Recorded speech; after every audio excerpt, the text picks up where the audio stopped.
Olá, meu nome é Pedro Pitinini, cirurgião plástico, membro da Sociedade Brasileira de Cirurgia Plástica.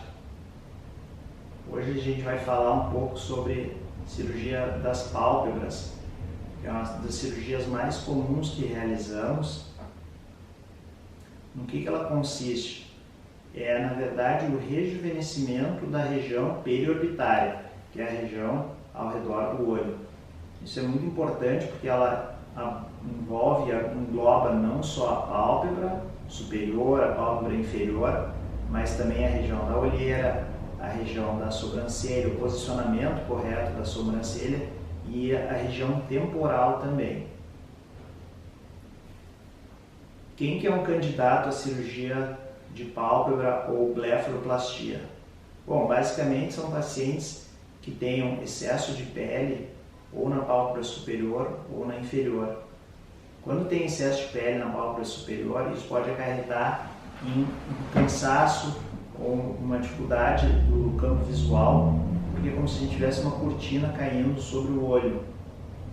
Então, quando a gente remove esse excesso de pele, acaba que a visão muitas vezes se torna mais confortável. Outra questão que os pacientes muitas vezes não notam é que essas rugas transversais da testa são formadas por elevação do músculo frontal. E muitos pacientes que têm excesso de pele na pálpebra superior ficam cronicamente com esse tipo de expressão, justamente para levantar aquela cortina do excesso de pele do olho. Então a gente muitas vezes tem que associar a cirurgia da pálpebra junto com o levantamento da sobrancelha para levantar essa região, porque quando a gente corrige a pálpebra, muitas vezes volta a cair porque a pessoa não tem mais aquele estímulo de levantar a testa, de levantar a região da pálpebra. Além de pele, na blefaroplastia ou cirurgia da pálpebra, a gente atua também e remodela muitas vezes as bolsas de gordura que nós temos. A gente tem 3 bolsas de gordura na pálpebra inferior e 2 bolsas de gordura na pálpebra superior. Então, muitas vezes, por exemplo, pacientes mais jovens mesmo, a gente pode ver que tem um aspecto inchado ou meio protuberante da pálpebra inferior e a gente consegue corrigir isso tirando essas bolsas ou reposicionando elas para, por exemplo, preencher a região da olheira ou excisando, tirando quando a gente necessita realmente, quando são excessivas as bolsas. Uma mudança que ocorreu nos últimos anos é de reposicionar ou remodelar a região periorbitária e não só tirar excessivamente bolsas de gordura, porque a gente nota que quando se tira excessivamente bolsas de gordura, principalmente essas bolsas de gordura da pálpebra superior, o olho assume um aspecto esquelético, ou seja, aquele preenchidinho que tinha aqui em cima fica fundo e isso é um dos sinais de envelhecimento. Então, hoje em dia a gente tende a ser um pouco mais conservador na retirada de bolsas de gordura da pálpebra superior, principalmente. E é muito comum, junto com a cirurgia de pálpebra, realizarmos preenchimentos faciais ou lipoenxertia. Quando a gente faz a cirurgia, em muitos pacientes, a gente associa com uma lipoaspiração ou a gente faz uma lipoaspiração pequena só para retirar a gordura, para justamente melhorar a região periorbitária ou do restante da face.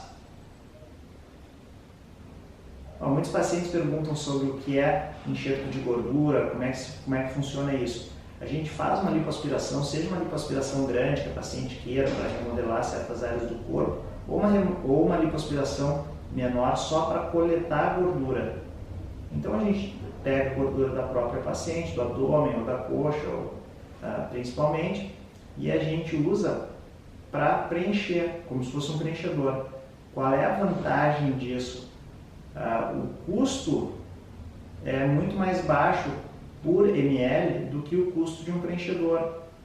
Então a gente consegue usar um volume maior com um custo menor. Então pode parecer um pouco paradoxal, mas muitas vezes acaba que um procedimento cirúrgico, que é uma blefaroplastia ou mesmo uma lipoenxertia facial isolada, acaba sendo mais custo-benefício do que a gente usando muito produto. Por exemplo, a gente pode usar 15, 20 ml de gordura, que se fosse produto seria um valor bastante alto. Então essa é uma das grandes vantagens quando a gente associa a enxertia de gordura, a lipoenxertia, junto com outros procedimentos faciais.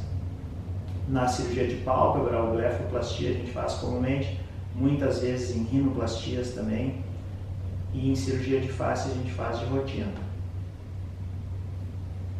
É muito comum também a gente fazer a associação de outra cirurgia corporal, por exemplo, uma abdominoplastia, uma cirurgia de mama, uma mastopexia, uma prótese de mama, e junto com isso fazer uma lipoaspiração para fazer uma lipoenxertia facial. Então a gente consegue aproveitar a anestesia, a sala cirúrgica e tornar mais confortável essa lipoenxertia facial, para fazer a harmonização de toda a face. A pergunta que todo mundo quer saber é quanto tempo dura e quanto que fica da gordura que a gente coloca na face. Bom, essa pergunta é muito pertinente, obviamente. Então a gente sabe que mais ou menos 70% a 80% da gordura que a gente coloca é retida.